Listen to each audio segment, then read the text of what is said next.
Hello student, स्वागत है आप सभी का हमारे यूट्यूब चैनल पर जिसका नाम है सौरभ क्लासेस फॉर हिस्ट्री। आज मैं जेपीएससी मुख्य परीक्षा के लिए प्राचीन कालीन इतिहास से चौथा महत्वपूर्ण टॉपिक आर्यों की उत्पत्ति से संबंधित सिद्धांत लेकर आपके सामने उपस्थित हुआ हूं। तो चलिए बिना समय गवाए हम अपने इस विषय को प्रारंभ करते हैं। आर्यों की उत्पत्ति से संबंधित सिद्धांतों का वर्णन करें। आर्यों की उत्पत्ति अथवा मूल निवास के विषय में इतिहासकारों में काफी मतभेद है। इस विषय पर विभिन्न शोधों के बावजूद विद्वान एकमत कायम नहीं कर पाए हैं तथा उनमें अभी भी सर्वोच्च मतैक्यता नहीं है। मतैक्यता का अर्थ होता है एक मत का ना होना, ठीक है।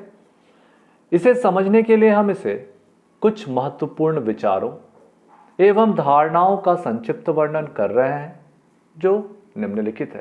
पहली जो धारणा है वह है, इस संबंध में प्रसिद्ध जर्मन विद्वान मैक्स मूलर ने भाषा विज्ञान पर शोध करने के बाद यह विचार दिया कि आर्यों का मूल निवास स्थान मध्य एशिया ही था।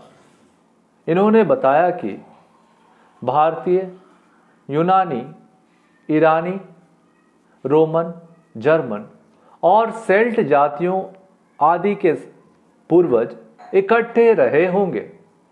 संस्कृत के पितृ और मातृ शब्द, फारसी के पिदर और मादर शब्द, अंग्रेजी के फादर और मदर और लैटिन के पेटर और मैटर शब्द वास्तव में दो शब्दों के भिन्न रूप थे। ये शब्द कोई व्यापारिक शब्द नहीं थे, बल्कि प्रतिदिन परिवारों में प्रयुक्त होने वाले शब्द थे।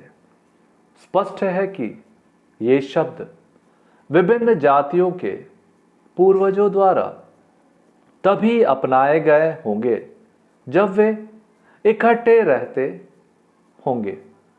उन्होंने यह भी बताया कि आर्यों का मुख्य भाग उत्तर पश्चिम की ओर गया। यूरोप के आर्य कैस्पियन सागर के दक्षिण से होकर एशिया माइनर के रास्ते यूनान और इटली चले गए। इनका एक समूह उत्तर पश्चिम के दर्रों से होकर भारतवर्ष आया। इसका जो दूसरा महत्वपूर्ण सिद्धांत है वो बाल गंगाधर तिलक का विचार था। तो बाल गंगाधर तिलक का विचार था कि आर्यों का वास्तविक निवास स्थान उत्तरी हिमसागर का प्रदेश था। आर्कटिक होम ऑफ आर्यंस नामक अपनी पुस्तक में उपरोक्त विचार दिए हैं।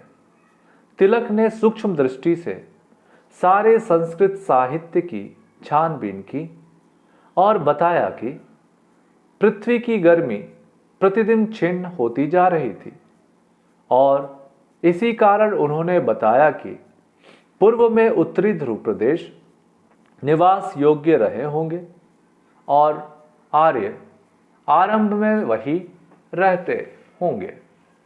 उन्होंने वेदों के आधार पर बताया कि उसमें 6-6 महीने के दिन रात का उल्लेख मिलता है जो उत्तरी हिम महासागर प्रदेश में ही पाए जाते हैं।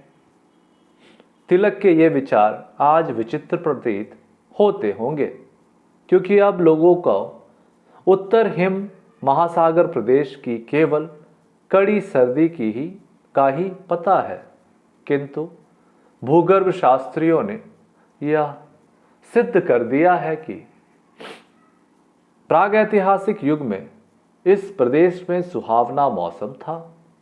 इस स्थिति ने तिलक के विचारों को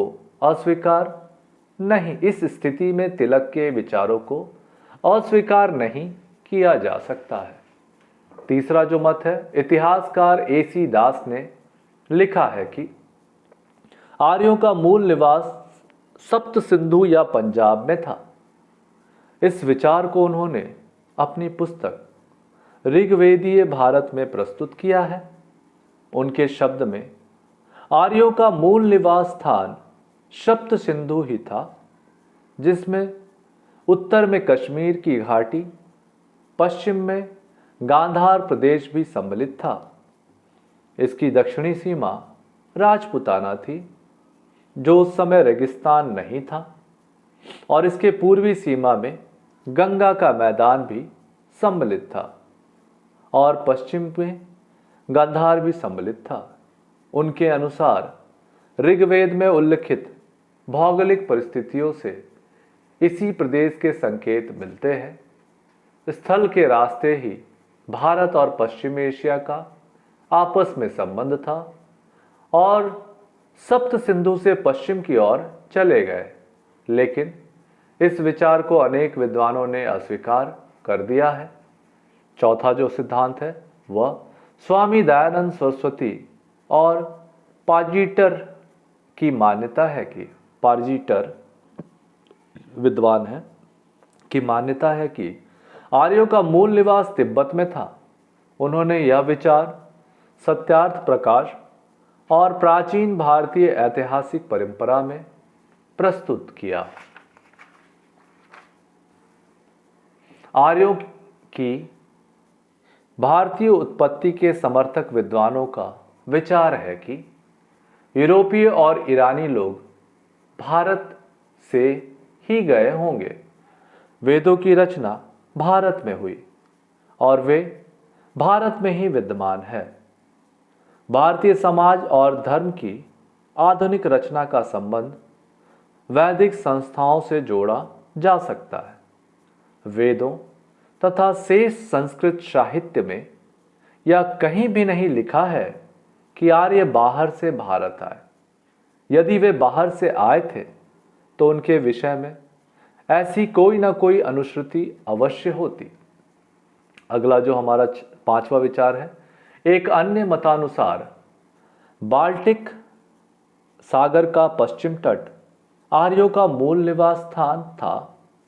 यह विचार इस बात पर आधारित है कि बाल्टिक तट पर पाषाण युग के पश्चात के समय के सबसे पुराने और सादे यंत्र, रोचक तथा परिष्कृत यंत्र बहुतायात में पाए जाते हैं। छठा जो विचार है, नेहरिंग का मत है कि